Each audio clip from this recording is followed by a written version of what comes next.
All right, in the last section, part one, we talked about the pre-zygotic barriers to mating is where we left off. Here we're going to talk about the post-zygotic barriers to mating. So what these post-zygotic barriers do is they're going to prevent the production of viable fertile adults. So you might get a zygote forming, but there's mechanisms kind of in place, or there's problems with the formation of this zygote from a developmental standpoint, and therefore the organisms either are not living, or if they are living, they're not fertile.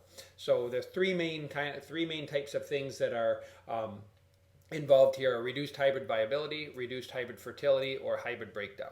Okay, so with reduced hybrid viability, in other words, these hybrids are very meek. They're feeble. They're weak. They're just not cut out for survival. That's where their viability is reduced.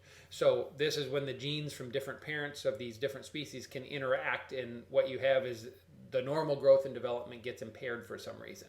So if you have a specific, for instance, genus of salamander here in this particular example, they live in areas of either coastal California in this particular example with this ring species, or in the Sierra Nevadas. They originate at a particular spot in Northern California, and then they're basically forming a ring around the Central Valley. And when they come back together near the bottom, they're almost entirely different species. And you can see that all along the way what you're getting is, if you were to able to breed these things together, you're going the hybrids that are formed are really not viable for a variety of reasons, as you'll see.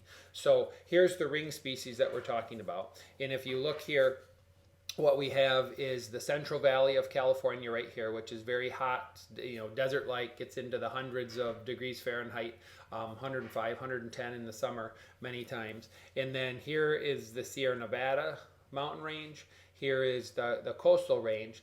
In a few million years ago in Northern California, you've got this population of salamanders, and as they begin to kind of migrate towards the south, what you're getting is they're avoiding the Central Valley because it's inhospitable to the salamanders. And then when you get down here near Southern California, as they begin to come back together again, they're essentially forming a new species. And all along the way, if you try to hybridize these particular types of organisms, you're not going to get organisms that are very cut out for survival for a variety of reasons. And you'll see in this video right here, this is explained by a professor from Berkeley. He's going to kind of walk you through the whole idea of this ring species and kind of what's going on there. So that'll be video 1 underneath the chapter 24 presentation. Okay. Now with reduced hybrid fertility, you might have hybrids that form, but they're not fertile. For instance, when a donkey and a horse mate, they produce a mule. Mule is a very robust organism. However, it's infertile. Okay, it doesn't have the ability to mate with other mules and form more of the mules. You can only get the mule from the horse and the donkey. So what this is usually a result of is the parents having different numbers of chromosomes, and what meiosis fails to do is produce the gametes with the correct number of chromosomes. So this would be the example of reduced hybrid fertility. In other words, that mule again is sterile, okay, or infertile. Now, as far as the hybrid breakdown goes, what you get here is when you get two parents that can produce offsprings, oftentimes the hybrid might be very, very robust in some way, shape, or form. But then as you continue mating the offspring, what you're getting is an accumulation of these recessive mutations. And then what you get is a weak or a sterile or a hybrid that is breaking down in some way, shape, or form. So when we look here, what we have is these offspring. Let me go ahead and erase this real quick.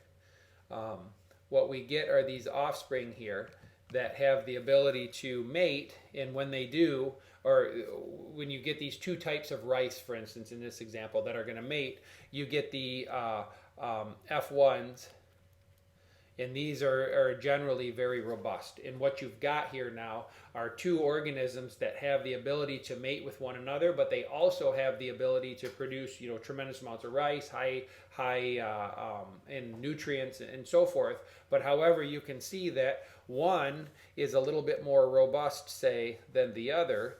And if you continue to mate these things, what you'll get in by the time you get to the F2 generation is a very weak kind of useless rice, almost, in that it's not producing enough of the seeds that you would want for food or whatever the case may be. So you can see this is the the hybrid breakdown, and it's due to the accumulation of these recessive mutations that are occurring.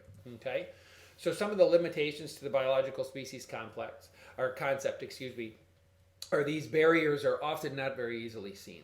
So usually, if you think about fossilized remains and so forth, you can't observe those matings. You can't observe what those organisms looked like specifically. You can only look at the bones and the fossilized remains. So it makes it difficult really to go back in time.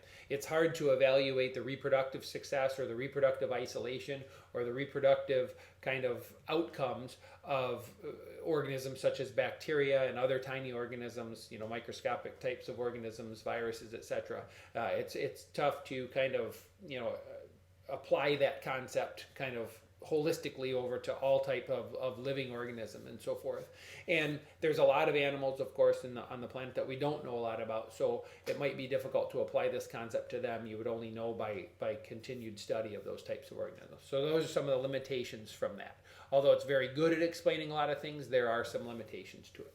Okay, so that wraps up part 2. What we're going to do is talk about part 3 here in a second. We're going to talk about the different ways of speciation, how that occurs. Okay, so if you have any questions, make sure you write them down. We'll talk to you soon.